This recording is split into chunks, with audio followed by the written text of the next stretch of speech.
everyone, welcome back to M&M in Seoul, and this is part 2 of the Q&A video because the first one got really long, and the second one's also going to be fairly long, I think. But this is the more fun video, I think at least, talking more about life and spending our time in the big city of Seoul, since I'm from a small city and Kimberly is from a small city too, so we both are having a brand new experience here in Seoul.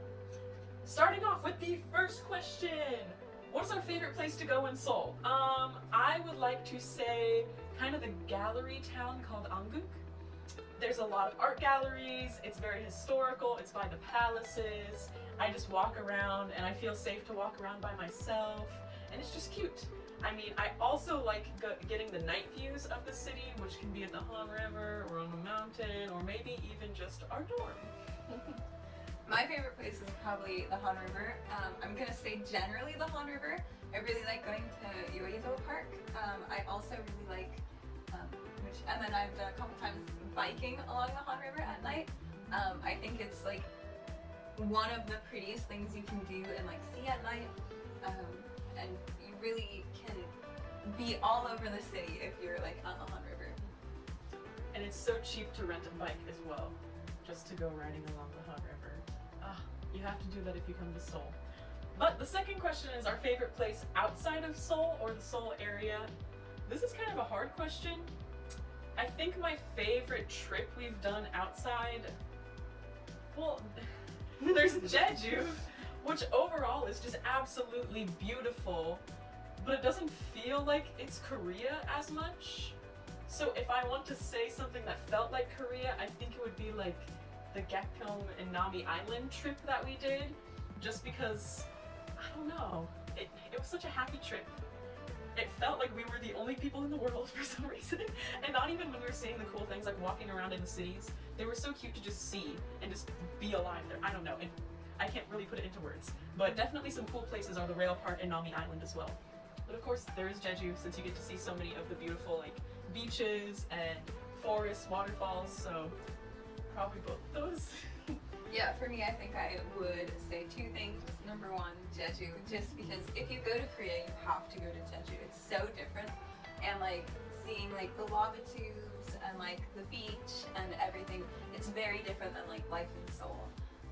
But I think my favorite place that is like mainland Korea was definitely going to Suwon, which is, for us, it was about 2 hours to get there, but depending on where you are in Seoul, it might be like closer to 1 hour. But that's more because I have taken multiple like Korean history classes, and I wrote for my Korean history class and my Korean class, like I gave presentations on the fortress in Suwon. So if you go to Suwon, I recommend going to Suwon Hwasong. But that was kind of just me being a little nerdy and wanting to see that and like knowing the history of that. But also just the fortress, walking along it during the sunset and at night was just absolutely gorgeous. So it was definitely one of my favorite trips we've taken. Mm-hmm. I think each time we've left the city, it has always been really memorable. And our next question is, what is the public transportation like in Seoul or Korea? So it's so easy here. Once you get Kakao Maps or Naver Maps, which you need to get, do not rely on Google Maps or something like that. Transportation to literally anywhere is made super simple. It tells you what line you need to get on, how long it will take you, the walking distance from everything. So I highly recommend getting one of those apps if you're going to come here.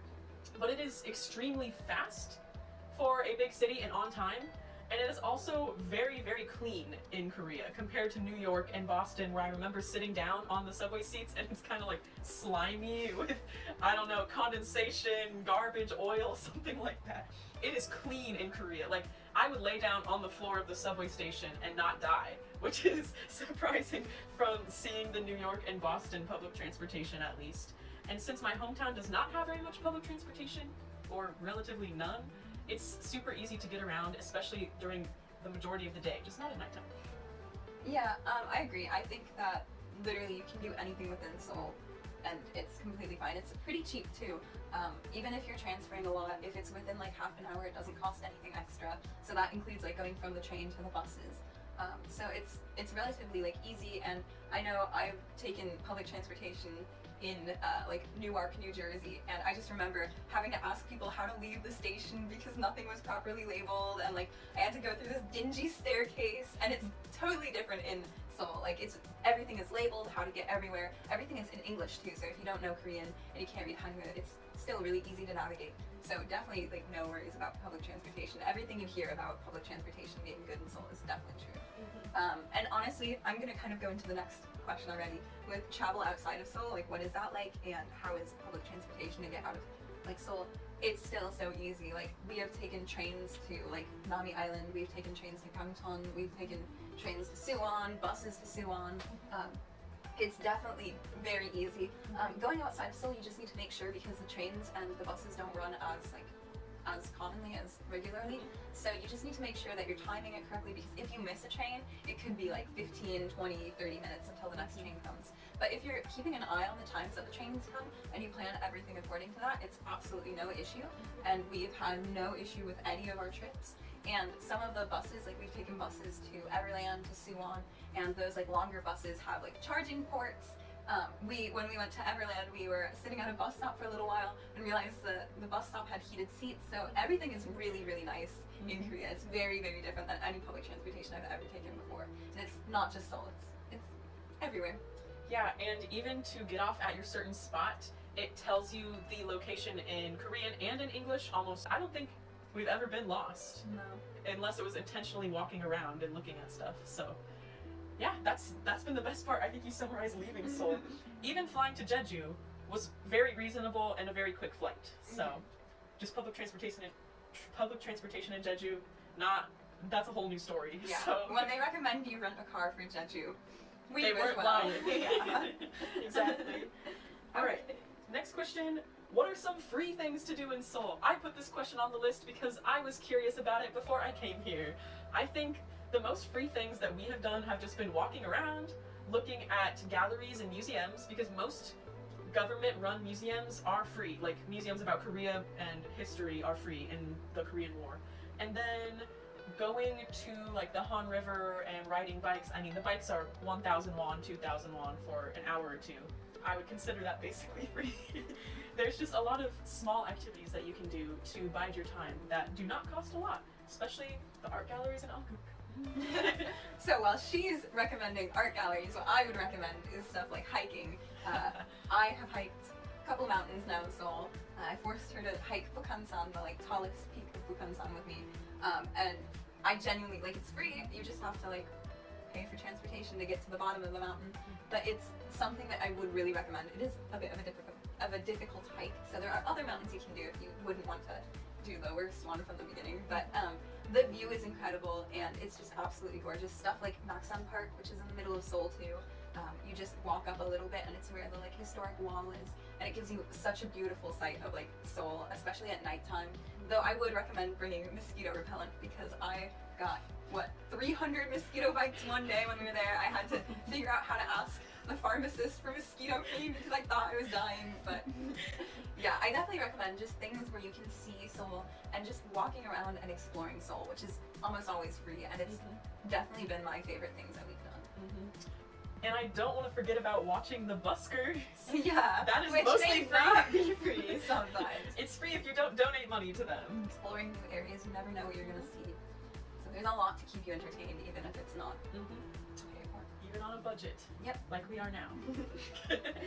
Next question. Diet and foods we eat, and then like possible dietary restrictions in Korea. I feel like there's so much to talk about in this area, but there's not enough time. So there's a lot of spicy food in Korea. I wasn't exactly expecting everything to be spicy, but I have definitely got used to it. I feel like if you have a weak spice tolerance or like stomach problems, it could be an issue. But I think after you get used to the taste of like red pepper paste, gochujang and stuff, you can kind of get along with it. I will disagree. There is so much food you can eat in Korea if you don't have a spice tolerance at all. You just have to know what to avoid. So things like tteokbokki may be a little too spicy, but there are definitely so many things you can eat even if you like do not have a spice tolerance at all. That being said, if you are open to trying spicy things, prepare for it to be really spicy all the time. But you can definitely get by if you have a weaker stomach. You just have to watch out. Like stuff like kimbap is never spicy usually unless you're ordering like pepper kimbap, which I've seen before, but or like some soups are really not spicy at all, so like it's definitely fun. And you can always get like an American food. It just will be a lot more pricey than Korean food or But Japanese. even saying that, yeah, there's like fast food burger joints. They're just like Korean burgers, Korean pizza, so like sweet potatoes on pizza. Sweet potato pizza is Which so actually good, yeah. Oh, I love But- sweet potato. So there's a lot of stuff you can eat, even if you may not like Korean food, if you don't like spicy food, if you don't like seafood like Emma, you can definitely get by. So don't like listen to things that are like, oh, I don't like spicy food and I can't go to Korea, or I don't like seafood, I can't go to Korea. It's There's definitely so much. manageable. And even if you don't like anything having to do with Korea, there's so much international food here. Even in our neighborhood, there's so much like curry and like pasta. There's a lot of pasta in Korea. Yes. You wouldn't imagine that there's this much pasta. And in Itaewon, there's basically any food you could ever want. So. We even have a taco place by us. And Yeah. today we got German food, like from a German butcher. So. One other thing I wanted to bring up is that ingredients are almost never listed, or you may not like be able to read it. So if you have a specific dietary restriction, it might be a lot harder here in Korea. Like if you're allergic to some sort of soybean product, you will have probably a lot of trouble here in Korea. I don't think I can name any place where it has listed the ingredients, No. but some places will say like this is a vegetarian dish, maybe this is a halal dish, but you really don't know what's in your food until you're eating it. Yeah, I agree with that. And sometimes it can be difficult. We have a friend who like can't eat like Spam, and they don't consider Spam as meat here sometimes. So even if you ask, can you remove the meat, they won't remove the Spam, and other stuff like that where it can be like difficult. And she speaks Korean, so like she asks them in Korean, but they don't consider it meat. Just like I've talked to people who in quarantine, they said like we can't eat seafood, and there's certain types of fish that they just don't recognize as seafood. And Or that, shrimp and stuff yeah, like that. so it can be difficult. So there's definitely, if you have specific dietary restrictions, you should probably learn how to say it in Korean and learn to ask, is there this food in my menu? And is there a way that I can take it, that you can take it out? Because it's, yeah, we're very lucky that we're open to everything and that we don't have any like major allergies, but it could be an issue if you aren't taking care of that.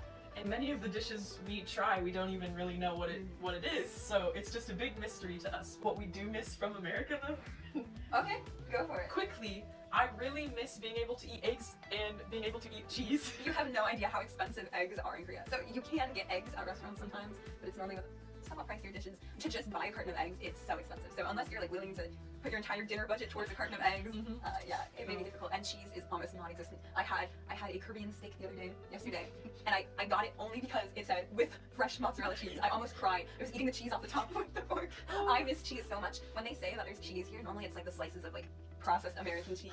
There's no like fresh cheese unless you're willing to spend like $20 for a little thing of like brie. I miss it. I just asked for cheese ramen and they just put some slices of American cheese in there. And it basically just dissolves into nothingness, so I can't even taste the cheese anyways. So it's quite sad, yes. Even when we wanted to buy cheese to put on our pasta, it's like, I can't find it at the store, or it's like $15. Imagine the like little cans of like processed Parmesan cheese that you shake onto like pasta. That's maybe like $3 in the US. Like one of the small ones. Honestly, probably cheaper than that. Imagine paying like $20 for it. That's what we have to do in Korea to get any semblance of cheese. But we want it so badly. Okay, I think we Okay, talked a lot okay, about cheese. now I'm missing things, but it's alright. We'll move on to the next question about, are we accepted in Korea? Which kind of jumps to a more serious topic from what we were on right there. I would say we are kind of accepted, but we are outsiders. Like, I don't think we will ever be an insider. I wouldn't expect that anyways, but we're not, I mean, we have not been discriminated against. Nothing of the sort like that. Maybe just stared at, maybe just having difficult like language barrier problems. I mean, Yeah, I mean, if you come to Korea, you have to know that Korea is a very homogenous country, and so if you aren't like them, you will always be an outsider. And that may not be a bad thing in their minds. You are just different than them, so you will be classified as different always. So it could be literally anything. Like, I know, like, when we first came to Korea, it was really weird to get onto the subway and, like, have older people just, like, stare straight at us all the time. And you will get that a lot, especially as being, like, young women alone in Korea as foreigners. It's definitely, like, a lot of times where you just feel uncomfortable and you feel kind of unwelcomed. And, like, while we haven't had any experiences where we were told, you don't speak Korean, or you are foreigners, you can't come here, or you can't do this. I know that there are situations where people have experienced that, and obviously we are white, so to a degree you can't say that our experiences will be like your experiences, especially if you aren't white. I know that people who are like people of color tend to have worse experiences than like white people in Korea. So definitely, like, I don't feel like we're entitled to like talk about that. So you should probably do some more research and like see people who you may identify more with and their experiences in Korea, because they may be totally different from ours. And also, like, being an Asian person in Korea who is not like a Korean person, and by that I mean like genuinely like knows Korean, like knows Korean culture. Even if you are like Korean American, you may feel a sense of like being an outsider. So we have some friends who are like Asian American, one who's Chinese American when I was in quarantine, and she went and got her COVID test to get released the day before I did, and she was telling me it was so difficult because they just assumed she was Korean and she didn't know any Korean and she had no idea what was going on. And when I went, they obviously knew that I was a foreigner and spoke English to me, so it was definitely a lot easier for me. And that's just something you have to know. Even if you are like Asian, that doesn't mean it's easier, that you feel more included. Sometimes it can mean it's difficult for you. And something you have to think about, and think about if you're willing to like feel like an outsider, because that was something I had never experienced truly in America. And it's just like the degree of like being an outsider, and it's just like you'll walk around and you'll hear the word for foreigner all the time, and it'll be like they may be saying something nice, like, look, that foreigner, her shirt is pretty, or something like that.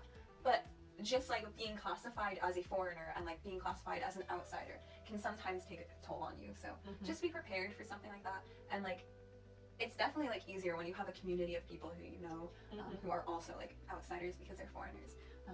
But yeah, also I would say that it's difficult making Korean friends, because a lot of them do view you as like an outsider, as a foreigner. Also, like the language barrier, even if they know English, they're not usually confident in speaking English, so that may be difficult. And like, I know that I can speak Korean, but only to a certain degree if I'm having to keep like long conversations going. But it's possible. Yeah, we've made a couple of friends that aren't Korean, and super nice. So you definitely just have to keep the right mindset going. And once you break the initial barrier, like, then it's all good. Also, just the fact that people are so willing to help us, though, even when we look lost. yeah, Like, if we can't figure out how to order on the kiosk, someone can come up and help us. someone reaches over you and clicks on the right option. Or, for example, we went to a rail park and we were the only foreigners there, and they were like yelling out directions on who should go in what line. And I thought I knew this was the line we had to go into, but I wasn't really sure because there was also like a line for a tour group, and like just very confusing. And the man saw us like looking lost, and he points to us and goes, 2 people over here. So, and then also just so many people are so accepting. And if you are like in any way of like respectful of like Korean culture and like trying to speak Korean and trying to order in Korean and stuff like that, they really appreciate it. So like we go to this one snack shop and the lady always gives us like a free drink just because they're grateful. Like, yeah. So it's definitely like, yeah, you are an outsider, but at the same time, if you put in effort and you really try to connect with people, they will view you as more than just the foreigner. I think you put it perfectly. Okay, next question. How is the language barrier, which we've hit on a little bit? I think it's a bit different for me since I came here knowing how I memorized phrases before I came to Korea. I did not have a formal like education on Korean. I watched YouTube videos, I have a study book, stuff like that. I just learned like question phrases, how to order things, and how to like introduce myself. But just the fact that I could at least pronounce the menu items is huge. If you come here and you can't even read the menu, you're gonna have some difficulties, but the point and order always works still. I just think getting a basis in the language though is definitely recommended. If I had the opportunity to learn even more than I did before I came here, I should have, just to make it easier on Kimberly and myself. But I have gone outside on my own and been completely fine. Like, I've gone to museums, art galleries, cafes, restaurants, all by myself and been completely fine. Sometimes someone will ask a question and I will look confused, and then they will help me figure out what they were asking. But the language barrier, except for like emergency situations, I don't think I have had like a huge issue. Then when it comes to asking about like specific problems or something that we usually don't have to do, like, I don't know, something's wrong with the food or something, like I don't know how to say that. I wouldn't know how to approach the situation either. I have translated in my phone before and shown like the question to a Korean, and then they responded and I could understand, thankfully. But I don't know, like, the language barrier is difficult, but I haven't like, it hasn't been the worst experience in the world. Yeah, so for me, I think our situations are very different. I took 2 years, so 4 semesters of Korean before I came to Korea, because for me it was very important to know a decent amount of Korean so that I could get by before I came to Korea. And that was also just for my own comfort level, because I like to know what's going on around me. I would definitely say, if you're coming to Korea, make sure you know the Korean alphabet. So I know some people who came without knowing the Korean alphabet at all, and they definitely were realizing they had to learn it before they could really do anything, because a lot of the signs, even though they are in English, it's harder to navigate with the English names than reading the Korean names and match. For me, I'm not very confident in speaking. I should probably preface with that. So while I have been able to speak, it was definitely like growing used to like how people speak versus like what I learned in the textbooks and stuff like that.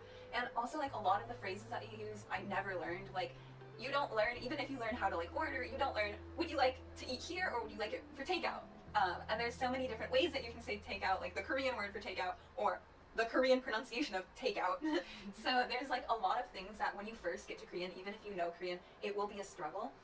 I know though that my like Korean like listening ability skyrocketed, especially because I hung out with Emma and 2 other girls who didn't know any Korean, and I was just I have been kind of for the past 4 months like the personal translator, and it definitely gets very taxing to like be able to half understand and half be able to reply. Just like a simple question like where is the bathroom, to have to like think, oh, how do I say that first? Like let me do this. But now I've been here for 4 months and I can say it without an issue. I can say like so many things, but it is kind of embarrassing to like be someone who knows Korean and then not be able to like answer or understand certain things. And for me, it's like really embarrassing when they have to like revert to English and be like, would you like a bag? And it's like, I knew that. I just couldn't process it in time. But yeah, I would honestly say that anyone who knows basic phrases like Emma and knows the alphabet is completely fine. Obviously, it's always easier the more Korean you know, but Korean people really, really appreciate if you like come here knowing Korean. So I know that like so many people have asked like us, oh, like how long have you like studied Korean and stuff like that, and then like try to make really simple conversations and really appreciate any effort you put in. I also recommend knowing numbers, so you know prices and also are able to say like we're 4 people when going into a restaurant, and also being able to say like I want 2 of this and 3 of this. So like how I know no grammar in Korean basically, but just through daily life, like I have been able to absorb things more than I expected to absorb actually. So I don't know, it's very interesting. And I feel very proud of myself when I can just go out during the day and like survive and not die without knowing Korean. But this may be a little like more COVID specific, but like before we had our ARCs, our alien registration cards, and had the QR code to scan into places, we had to write down our phone number, our information, and so you had to know how to be able to write the area you're from, so your district. So for us, Seoul, and I know a lot of people didn't know any Hangul at all, and they really struggled with that. Another thing you should be aware of is that when people say you can come to South Korea like knowing only English, it's fine. And you like go around and you like figure out and you just know a couple phrases, that's fine. But know that people do know English in Korea.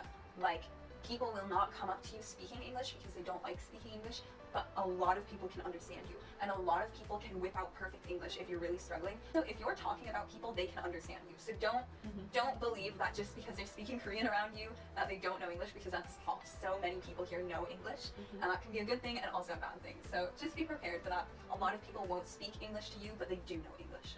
Okay, the next question is about the phone plan. Yeah, kind of transitioning into a little bit of COVID life. You need a Korean phone plan to be able to do most, like to go into restaurants and get a QR code in Korea at this time period at least. I got my phone plan off of Tracy.com, shipped it to me within 4 days in America, and then I put it in my phone the day before I got on the airplane, and you just have to like restart your phone once you enter Korea, and then I had service. So right when I got in the airport, I restarted my phone and I had data, I had service and everything like that. It was super simple. I got a phone number and I just recharge it like online. I also was able to connect my alien registration card to it online as well, so it's easy that I didn't have to like go in anywhere or do anything. You need to have like the ability to call though, because we have to call when we go into some buildings and restaurants for the COVID registration. But the QR code is the main thing. Our first week here, oh, maybe you should explain that situation. Okay. Yeah, so I came to Korea with an international plan. And honestly, if it weren't for COVID, I would say that's fine. Like if you have an international plan, that's completely fine. So at first my phone was locked, and within probably a week, I realized I needed to get a Korean phone number. So not only is it required for like things like buying things online, you have to have a Korean phone number. You can't use your debit card, your Korean debit card online if you do not have a Korean phone number, which would be okay. You could just use someone else's.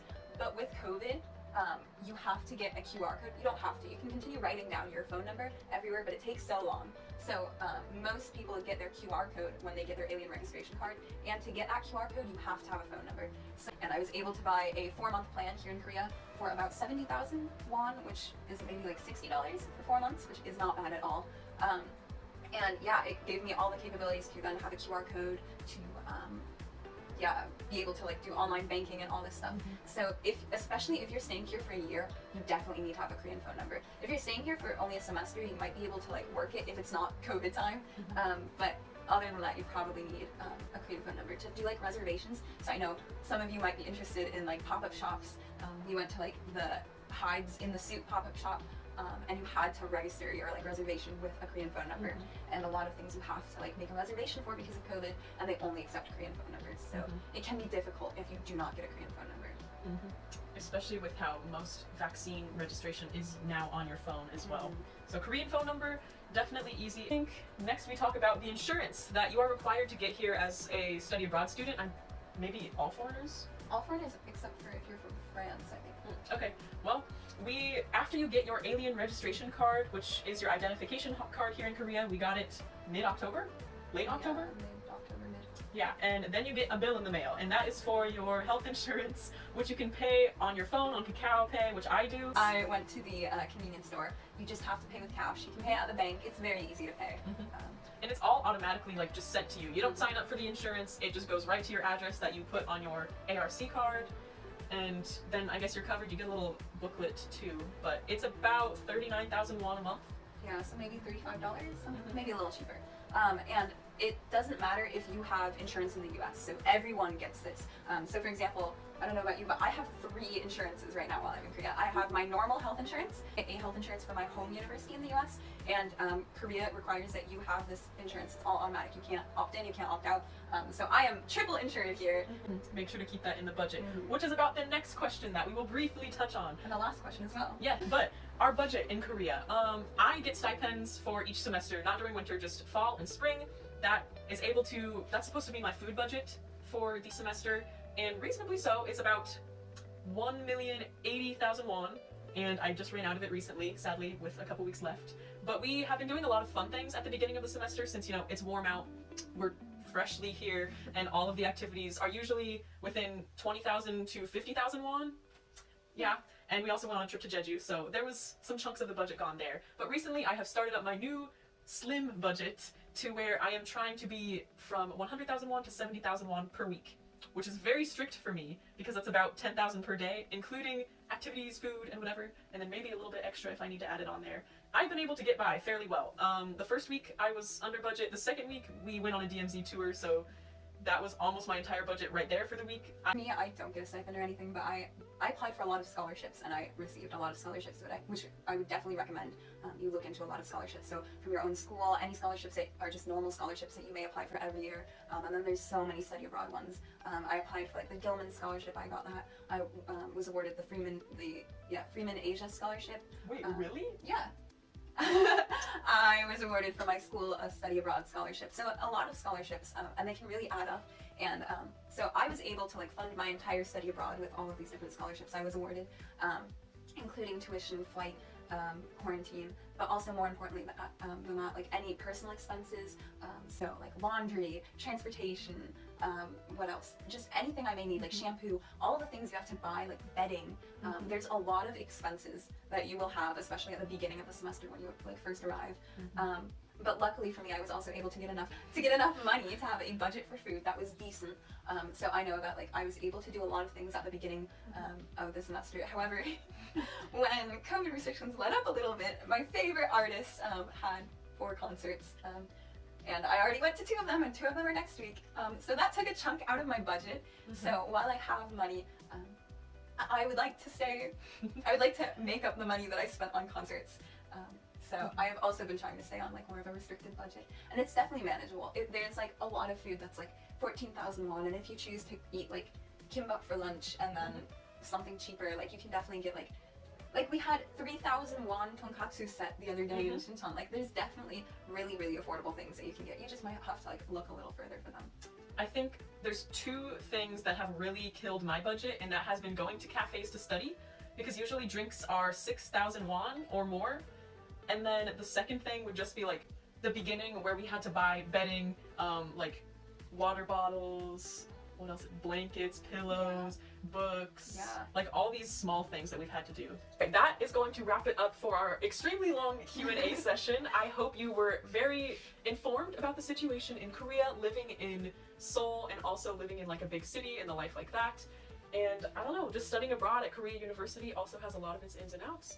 And I think getting to know the specific details would really have helped me before I came here, and especially like budgeting and activities and all that sort of stuff. So I hope you enjoyed this Q&A session. Anything to add, Kimberly? Yeah, I would just add the final thing of if you're thinking about studying abroad in Seoul, I highly recommend it. And if you're coming next semester, you can always reach out to us, and we can show you some of the things that we learned and take you around. Show you the best food places and the best places to go. All right, thanks for tuning in. See ya. Bye. I'm waiting. So is the camera.